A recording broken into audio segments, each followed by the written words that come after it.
Саламатсыздар, урматтуу өкмөт мүчөлөрү. Региондон келсе керек, Нарында көмүрдүн баасы жана Жалал Абад областында Чаткал районунун көмүрдүн баасы канчадан? Өнөр жай комитеттин төрагасы Рыскулов Ламбек Дулач. Нарында азыр топ базада баа 1100-төн 3,5 чейин.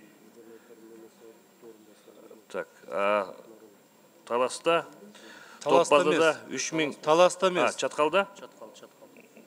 Бизде регион боюнча жок эме, область боюнча. Жалал Абад боюнча 2,5-дан 6,000 чейин.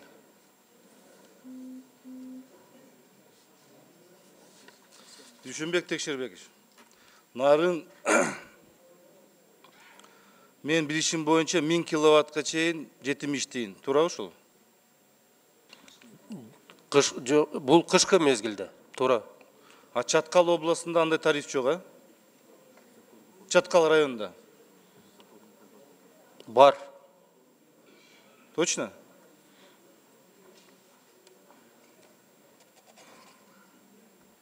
Мен билишимче андай жок да. Ошо 1000 киловатты өзгөртсө болобу? Вакытты токтоткула.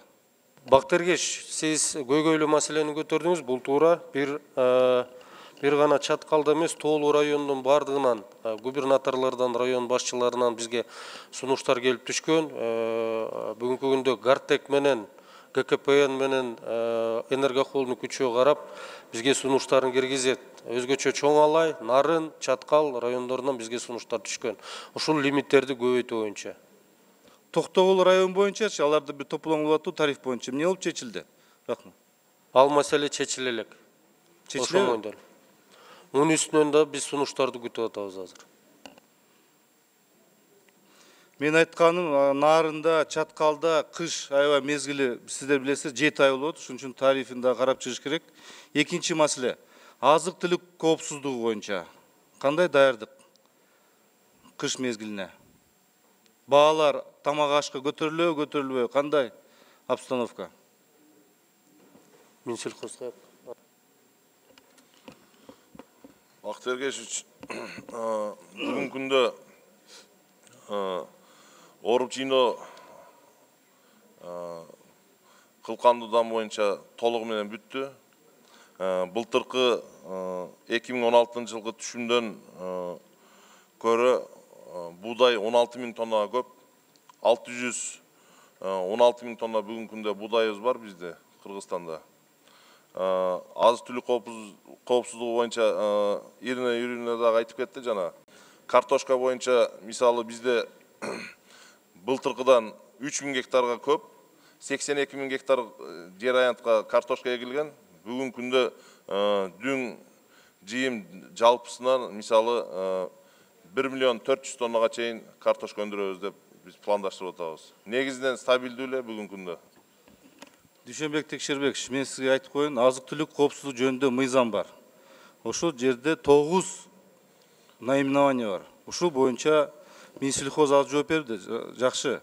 Бирок кыш мезгилинде баалар тамак ашка көтөрүлүп кетиши мүмкүн деген кооптонуу бар.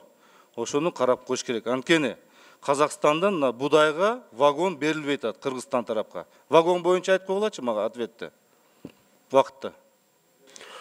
Туура эле айтасыз, бүгүнкү күндө Казакстандан вагон келбейт. Биз Кыргыз темир жолу аркылуу бул маселени чечкенге аракет кылып атабыз. Бүгүнкү күндө Кыргыз темир жолунда 460-тан бир аз ашуун вагондор бар. Мына жылдын аягына чейин, ноябрдын айына чейин бул жерде мен жаңылышып калышым мүмкүн, 100 вагон дополнительный сатып алып атабыз биз. Каражаттарын берип, вагондор өзүбүздө вагонный паркты биз көбөйтөбүз. Поставщиктерге бересиңер вагондорду. Ооба. Кийинки суроо. Кыш мезгили келет, төө ашу перевал боюнча. Минтранс, МЧС даярсыңар ушу кышка мезгилине? Анткени ал жерде пробкалар болот, ар кандай кырдаалдар болот. Бактыргеш, мен жооп берейин, Минтрансқа сөздү жолдойлук. 3 октябрда баягы биринчи кар жаа бергенде мен өзүм ошол жерде болгом. Таласка көзгө кетип атканда ал жерде жана пробканын өзүн мен да катышып калдым. Тилекке каршы ал жерде ошол убакта биринчи кар жааганда бир эле грейдер иштеп аткан. Ошол жерден эле дароо биз министрликке чалдык. Ошол пробкалар жок кылыш үчүн, баягы карды сүргөн үчүн, сүрүш үчүн. Кайра кайтканда биз атайын бир жыйынды өткөрдүк. Бүгүнкү күндө даярбыз деп айта алам, ал эми техника жактан азыр Минтранс өзү тактап кетсе. Туура эле Бактыргеш, саламатсыздар урматтуу депутаттар. Транспорт министрликтин тарабынан бул Дүйшөнбек Текшербекович айткандай иш күчөйдү. ТАШУ боюнча өзгөчө тапшырмалар берилди. Бүгүнкү күнү инертный материалдарды баарын даярдоо иштер кызуу жүрүп атат.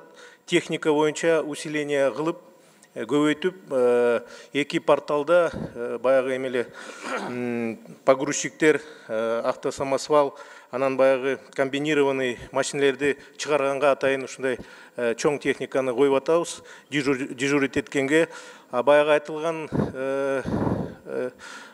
кар, жаңы биринчи кар түшкөндөн кийин ошондо өзүңөр билесиңер, көбү машинелер летний резинада жүрүп, ошол проблема аябай катуу болуп калды да.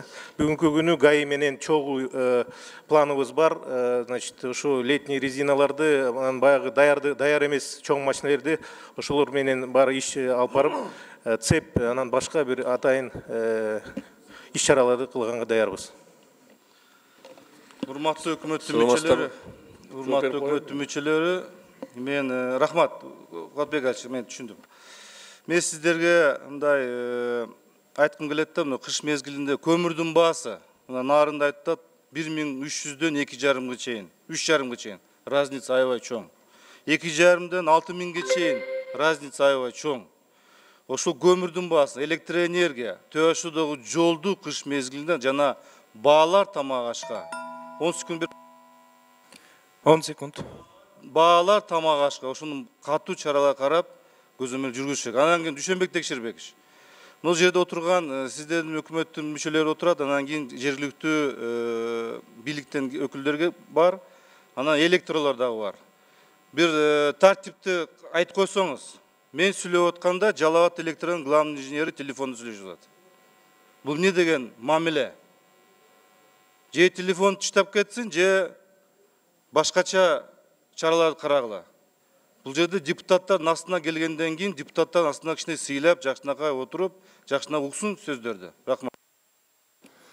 Рахмат. Бакыт Эргешев туура айтат. Дүйшөнбек Текшербекович, порядокты карап коюңуз, этиканы. Рахмат. Кийинки суроо бериш үчүн сөз депутат Жамалдиновдо. Мен кечирим сурайм.